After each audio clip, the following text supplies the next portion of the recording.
Hello. I've been thinking about the practical implementation of philosophy. For very many people, philosophy is just a very strict discipline within university teaching and hardly anything more. But I know an author of many books about philosophy and philosophical dimensions of life who perhaps would say something different about philosophy and its practical role. I mean, John Lachs, with whom I will be talking shortly. John Lachs is a respected philosopher and author of very many books. He is an educator and teacher. He writes books for philosophers, but also for non-philosophers. One of his major books is about classic philosopher George Santayana, the book published in 1967, Physical Order and Moral Liberty. For non-philosophers or people who are interested in philosophy in a bit more, I would say, in a broader sense of this term, is his recent book, In Love with Life, in which he talks about existential issues. And his book from 2014 is a big one, published by Fordham University Press, entitled Freedom and Limits, in which he presents his opinions and his views about philosophical topics. Let me ask John Lachs what he thinks about the practical implementation or practical application of philosophy and philosophical education. John, is it a good time nowadays? Is it a good time to celebrate life? We have so many problems in the public life, in international life, and is it a good time to celebrate life? No, Nietzsche has a wonderful quote in which he says, in the end, and when you look at reality, life is irresistibly joyous. That's from the 1870 book. And life is irresistibly joyous unless we make it miserable. And one of the problems that I see with human beings is that they have a unique ability to make life miserable for themselves as well as others. So the number one starting point has got to be how to be thankful that we have what we have and that we are where we are, and how can we make it better? Is it an idea that can be more understood in well-developed countries, or is it for everybody, you think? Is it a universal idea? I think it's as universal as you're going to find. So many times people will say, well, this is good, as you suggested, this is good for developed countries, but you know, even our ancestors who lived in caves were as happy as they could be, although they never reflected on how happy they were. That's probably why they were happy. If they had reflected on the misery that they inhabited, they would have been very unhappy. But instead of that, they just did their thing, collapsed at the end of the day with a big smile on their face. So you're suggesting that philosophy can be helpful in making people realize the good sides and bad sides at the same time, and to see the balance, the well-balanced life they have. That's exactly right. It's impossible to overlook how well off we are, but we can interpret it in ways that'll make it look as though we're really miserable. So once again, it's the unique ability of human beings to hurt themselves and to make their satisfactions less satisfying. Now, I live with 2 cats, and the 2 cats couldn't be happier. There's food twice a day, big sleeps in between, and they don't worry about whether they're really happy. They are. But they have no philosophy. I think their philosophy is mine. They like the idea of a good sleep. They like the idea of a good act. They like the idea of good food. That's the beginnings of philosophy.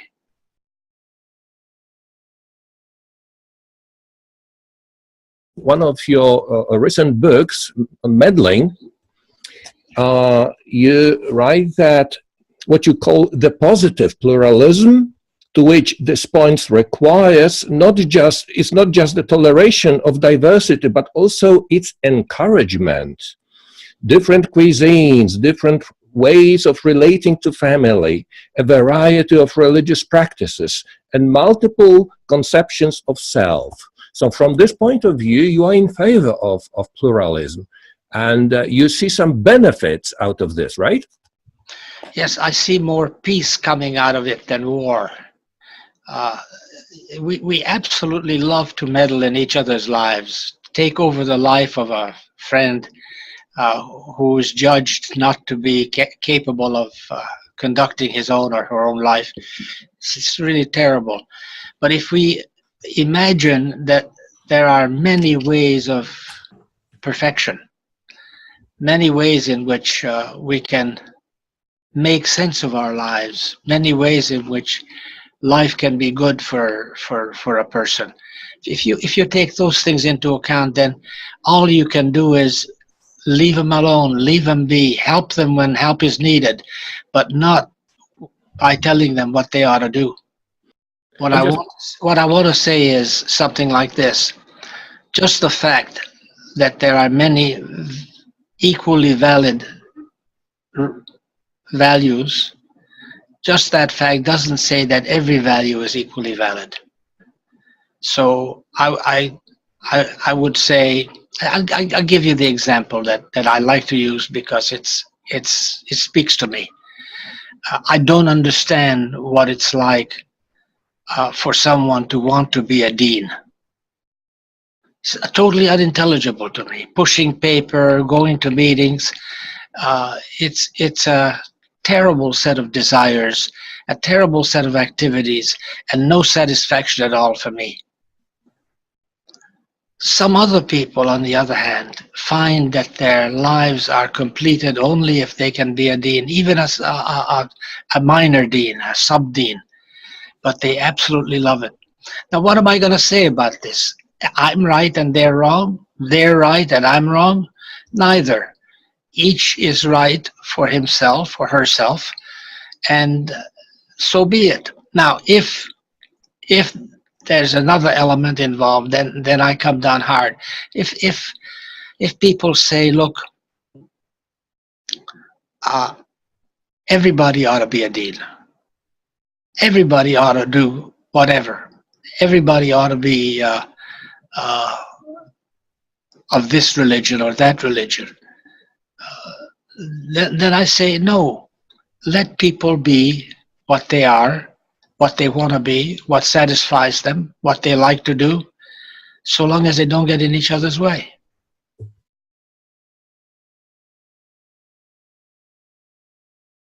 You write this: the function of education is to enable people to live longer and better lives. Could you develop this? Well, it's wonderful to have the opportunity to get educated. And an even more wonderful thing is the opportunity to educate. Education has to do with making life a little more rational. It's a matter of how you relate to what is necessary and what is unavoidable. Do you embrace it? Do you fight it? What ultimately matters? Education enables us to figure out what matters and to act on it. It has to do with ends and it has to do with means. The ends are clearly the end of human life, the wonderful value of a fulfilled existence. That's the end. The means is whatever we have to do in order to attain it. In other words, you think that education has not just a technical meaning, it has the meaning of making life better and fuller. In other words, it's not just education does not mean just school education. You think education has much broader meaning. Education has to do with life as it's lived daily. Everybody is an instructor without meaning to be an instructor. There's so many things that people do to you that you learn from. Not always very nice. Sometimes people are nasty, unpleasant, but you learn from that also as to how to handle things. So I see education as happening 24/7, all the time. If you just keep your eyes open instead of cussing and being unhappy about what's happening to you, I think it's so much more important to take a rational attitude and try to improve it. Don't make the same mistakes again. Make life worth the joy that it enables us to have. One of the most important things nowadays is technological revolution, and of the digital revolution, technological revolution, and it also deals with education, and like the internet, video, and so on, and other possibilities. And you also talk about this in the book, the volume, A Community of Individuals. You talk about this. Let me read this piece. What colleges and universities can offer that is unavailable from computer is what they have always offered at their best: first-hand contact with remarkable people whose knowledge of their fields and experience of life have been integrated into the unity of the person. So we are suggesting in this place and many places that technological revolution does not have to destroy the traditional meaning of education and does not have to rearrange its essence. This is what you are saying, right? Yes, I'm all for technology, but it's not a substitute. It's not a substitute for doing what I love to do with students, and that is to look them in the eye and ask them how they're doing, and give them the feeling, some of them for the first time, that an adult is taking an interest in them. I have students, and they're wonderfully smart students, who have never had the benefit of spending time with an adult. Their growth is being paid for by parents, but it's not being advanced by parents. Recently, one example of this, I have a student who made a comment that was not well received in class. She picked up and left. I contacted her the same day and said, "What was the trouble? Can I do anything?" She opened up and made it very clear to me that what she absolutely hated was being overlooked, as the class overlooked her. And the moment you show some interest, she was flowering with ideas. That's the job of a teacher. In education, in this traditional way or the modern way or technological way, you pay special attention to the role of philosophers. And in the volume, this one, by the way, edited by me, Practicing Philosophy as Experiencing Life, you write something that makes me think about it. You say philosophers ought to know better, speak better, and act better. What do you mean by this? Well, it's so easy to be a preacher who comes down from Kentucky, as one preacher did recently, and visits the girls and pays them money. It's easy to be a preacher if you don't hold yourself to the standards that a preacher should hold himself to. It's impossible to be honored as somebody who's special. And a preacher is certainly special, and a teacher is special. It's impossible to be honored that way without deserving it by concrete actions. And that means you put yourself out. That means you do what needs to be done in order to help people grow. Without that, without the actions, everything is just words. And I'm not against words, they're very useful. But words without deeds mean nothing. And highly suspicious to me. So you see the role of philosophers in contemporary education and in public life? I think philosophy is what education is all about. Now, that doesn't mean you shouldn't take physics. Physics is important also, but even in physics, you need to know how to think. And if there's anything important that philosophy teaches, it is how to think. And how to think also means how to be suspicious. Because so many people simply overlook the reality that much of what people say has no basis. So you have to work with them. You've got to begin by saying this is not something that we assume. There's no absolute certainty. There's only a reasonable probability. And let me tell you what that means. People find it amazing to think in terms of probabilities rather than thinking in terms of absolute certainty. We all want to be sure, be absolutely certain. Except in this world, the world that we live in, there's no such thing as certainty.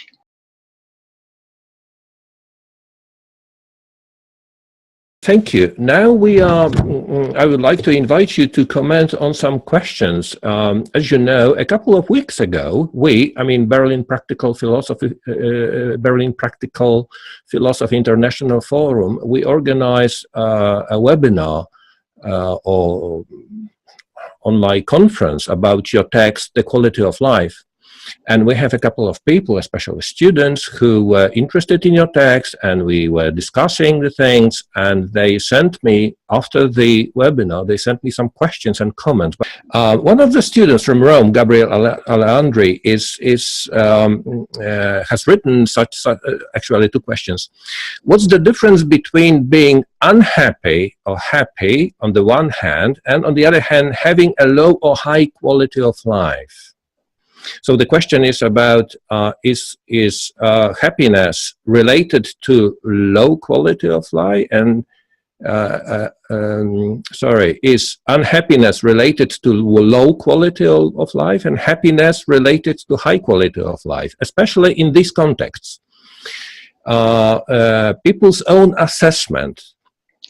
He wants to say this, that many people judge themselves as happy or not happy, considering the quality of life, low or high. And it is one context of this question. The other context is possible hierarchy of such phenomena as freedom, self-awareness, and enjoyment.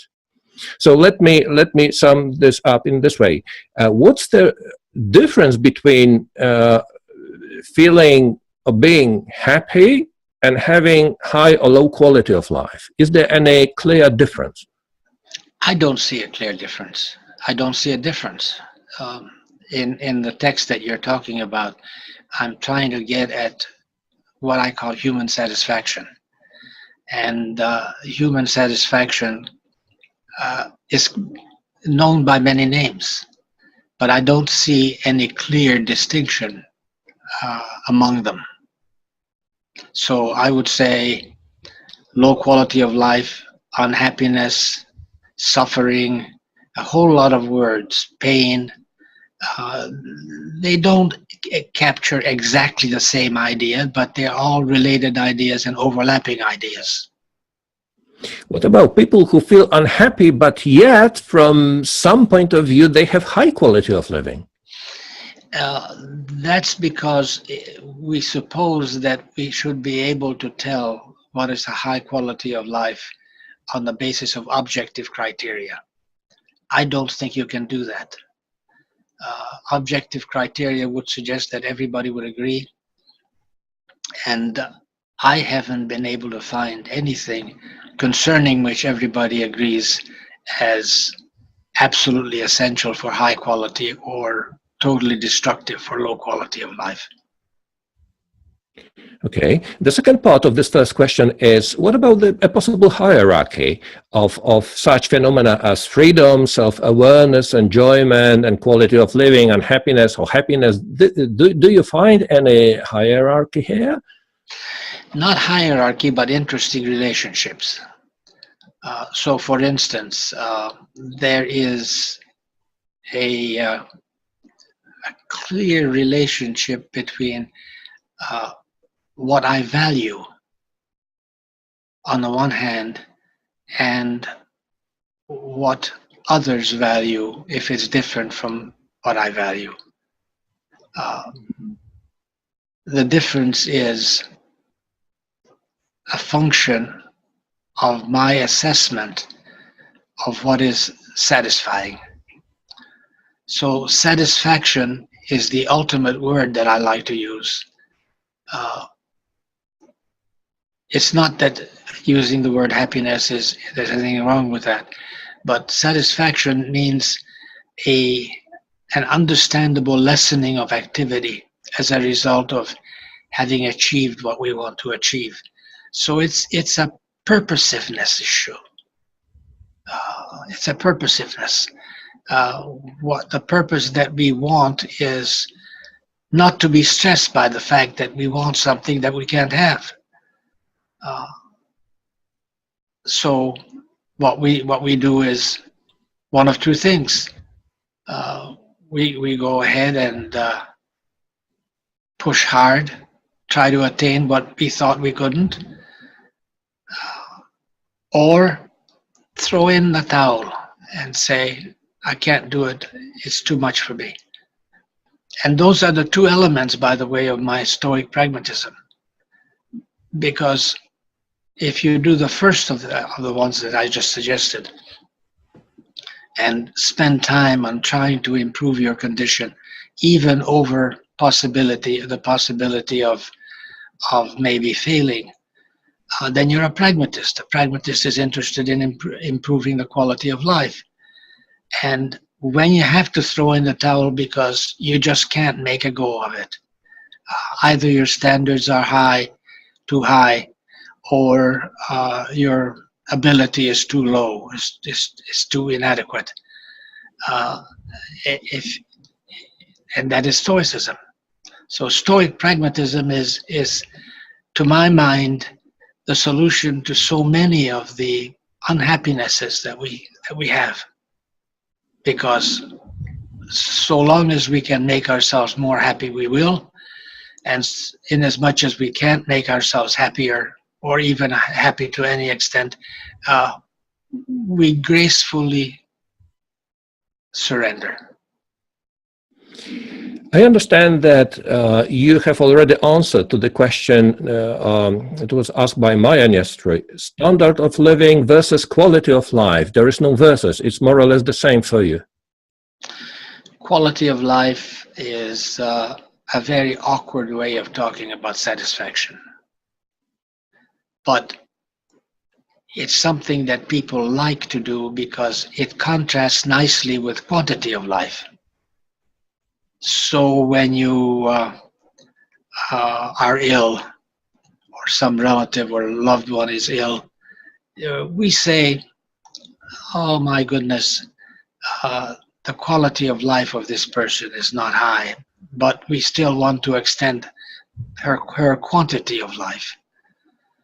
So what to do about that? I think that the quality of life that language, even though I use it, is misleading. It's misleading because it gives us the impression that there must be a way in which you can you can test it, determine it with some kind of certainty. And I want to say, quantity of life is easy to determine. Quality of life is not objective and therefore extremely difficult to get a purchase on.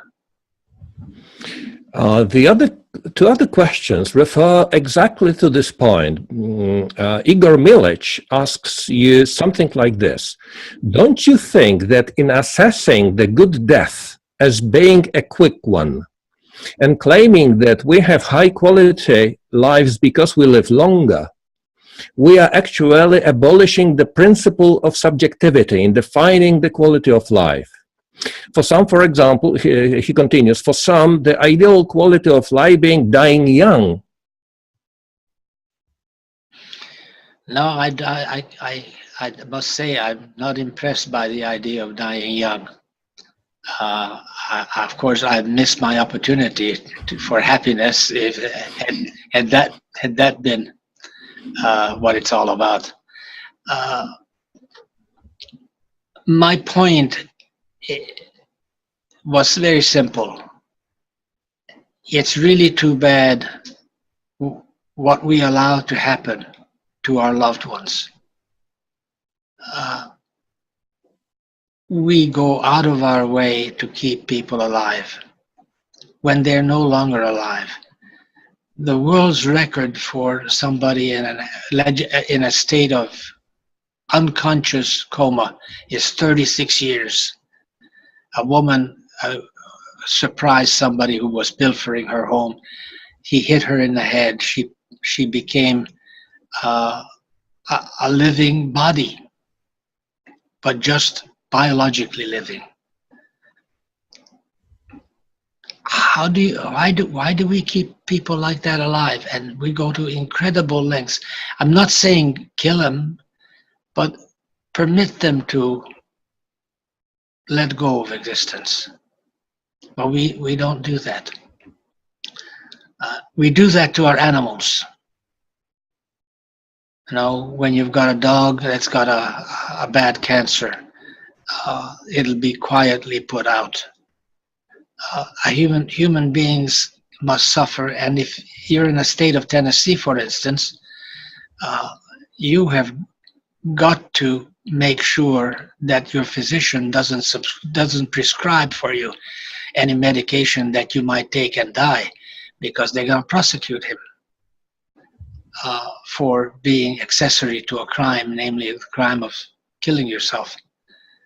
Well, I have a lot of difficulty with the idea that killing oneself under the right circumstances is a crime. Now, what I mean by under the right circumstances, obviously somebody on the verge of dying with a few weeks of suffering left, who had made it clear, perfectly clear, that she didn't want to live. What do you do with people like that? You let them suffer anyway. I think it's too bad. And the final question from Luka Nikolic. He says something like this. If the notion is anchored at the level of subjective assessment, then there is no possible knowledge or common sense regarding it. We are destined to engage in discussion about reflection, experiences, evaluations. But it will never be discussion about quality of life itself. Consequently, it is impossible to determine whether we are discussing the same notion. I think what this student was thinking about is when you are saying that quality of life is something subjective, we will never get some kind of objective knowledge about what we are talking about. We certainly will not. I mentioned in this text the Canadian government study. They sank a lot of money into trying to find measures of the quality of life. And one of them was miles of paved road per inhabitant. Well, there's no question about the fact that paved roads are very useful, but that paved roads would be an absolute measure of the quality of my life, it would be crazy. But that's not the best example that I can give you. I know an old guy who fought at Guadalcanal in the Second World War in the South Pacific. And he said never in his life has he been as happy as he was then. And it's not because he was able to kill people. It's because he was delighted that they didn't kill him. So he said never since he came back, he was wounded. Never since he came back did he ever have the feeling of delight and of happiness and of satisfaction the way he did when people were shooting at him. So what does that mean? Does it mean that we are all supposed to go to Chicago because there are gangs there and they'd be shooting at us and we would be in potentially bad shape? No, it doesn't mean that. What it means is that there isn't any one measure, and there is not a set of measures that will objectively identify what is satisfaction for a given person and what is not. I think I understand the concerns of the students, because when we are talking from the point of view of a given individual, it's a different story. But when we are talking about the point of view of what Rorty calls cultural policy, or from the point of view of standards that are promoted by public policy or cultural policy or the policy of a given government in a given state, it may be difficult to avoid any type of objectivization in this respect. I mean, some bodies responsible for cultural policy, I think they have to, suggest some ways of dealing with such issues as happiness, as comfort, as the sense of dignity, and so on. And from this point of view, some kind of objectivization is needed. I think these are indicators. They're not measures. Here's what happens. Suppose you take the paved roads idea. If we didn't have paved roads in this country, our quality of life would probably go down a lot, because it would be awful. Trying to get from here to Birmingham, Alabama would take you 2 days. So it's a good thing to have these measures, and rather not measures, but considerations. But the considerations are not ultimately telling, because what happens is after you have paved over the road, all the roads that we had used before unpaved, you're no longer interested in that. It becomes part of the background conditions of life. And the background conditions of life are such that they don't matter unless you don't have them. So it's a remarkable event when something that you worked so hard to attain, all of a sudden, or maybe not so all of a sudden, but you attain it, and then it no longer matters. A hungry man loses interest in food the moment he's eaten. Perhaps it's a sort of answer to my general question. What is the suggestion, recommendation, as to how to interpret the phenomena that people who live in nice conditions, they can complain a lot and be dissatisfied with life, and those who live in poor condition, they can be much more dedicated to various things. It's easy to complain about things.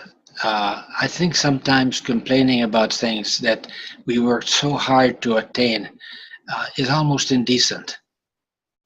It's really too bad that we don't do what Christianity had long ago taught us, and that is to be grateful for every day. And that idea of being grateful for every day is foreign to people who do well. Everything is taken for granted. Well, all it takes is for the lights to go out, and all of a sudden you'll be very grateful when they come back on. John Lachs, it's been very nice to talk to you. Thank you very much for the meeting. Always a pleasure to see you, Chris. A great pleasure.